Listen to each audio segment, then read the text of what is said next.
Leading House Democrats requested an intelligence damage assessment on Saturday after the FBI retrieved classified documents from former President Donald Trump's home. That request coming from House Oversight Chairwoman Carolyn Maloney and Chairman of the House Select Committee on Intelligence, Adam Schiff. Congressman Schiff is the author of Midnight in Washington, now out in paperback, and he joins me now from Las Vegas. Congressman Schiff, thanks for being with us. So you sent that request to the Director of Intelligence over the weekend. Have you gotten any response? What are you hoping to hear? We haven't heard back yet, but I fully expect that the Director of National Intelligence will conduct an assessment to see how much national security could be compromised if those documents had been released to people who were unauthorized to see them. Some of them had very highly classified markings on them, top secret / sensitive compartmented information. That generally means that document would reveal the source or method by which our intelligence community gains its intelligence, and the compromise of that could cause extremely grave damage to national security.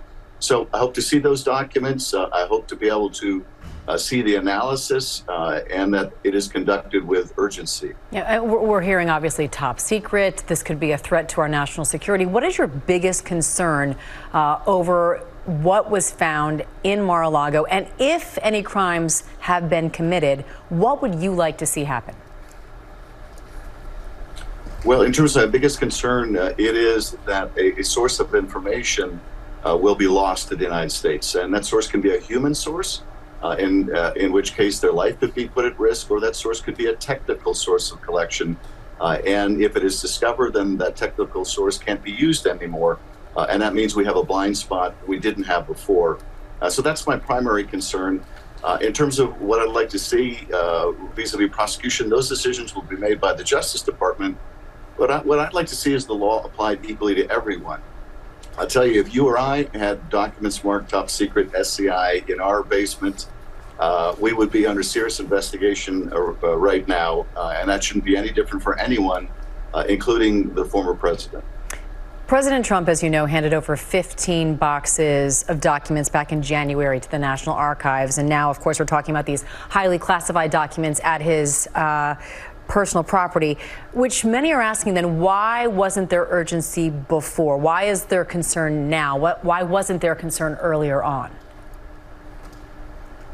Well, I have to expect that there was concern earlier on, and there is public reporting that the Trump people, the Trump lawyers, represented to the government that they had turned over all of the top secret or all of the classified information or national security information.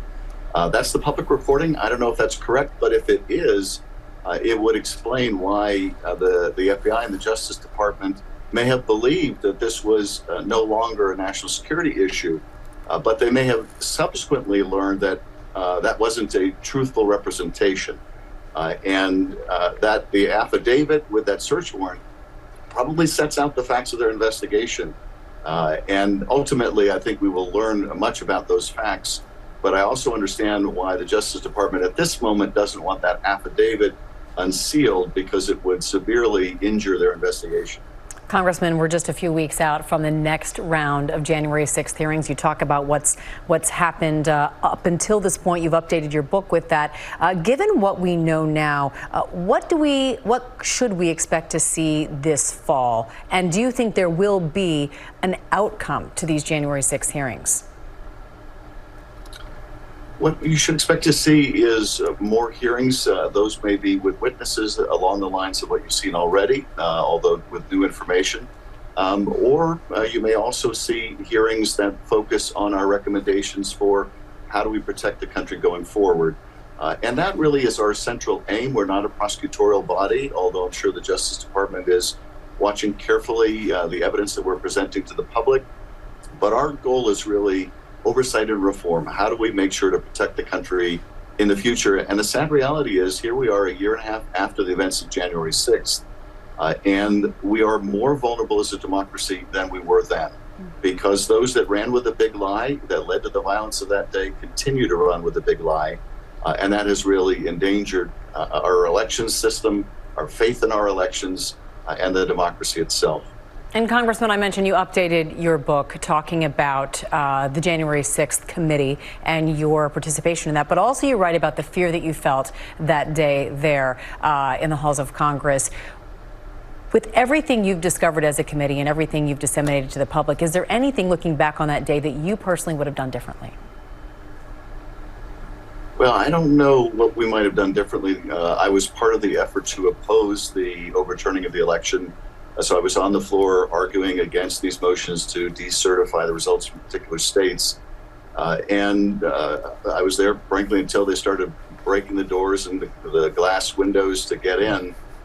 What is so disturbing, among many other things, looking back on that day, is I was sure that the country, seeing the terrible end to which Trump and Trumpism had brought us, would repudiate, the Republican Party itself would repudiate what led to that. But instead, they have doubled down on that. And so we are in this very vulnerable position.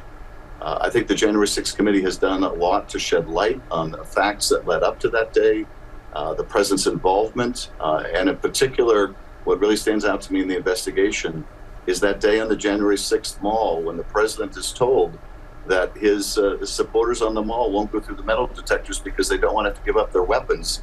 His answer was, then take down the metal detectors. They're not here to hurt me. And that ought to tell us everything we need to know about Donald Trump and his role in all of this. Congressman Adam Schiff, the book is called Midnight in Washington. We appreciate your time today. Thank you so much for joining us once again. Thank you. Well, hey there, GMA fans. Robin Roberts here. Thanks for checking out our YouTube channel. Lots of great stuff here. So go on, click the subscribe button right over here to get more of awesome videos and content from GMA every day, anytime. We thank you for watching, and we'll see you in the morning on GMA.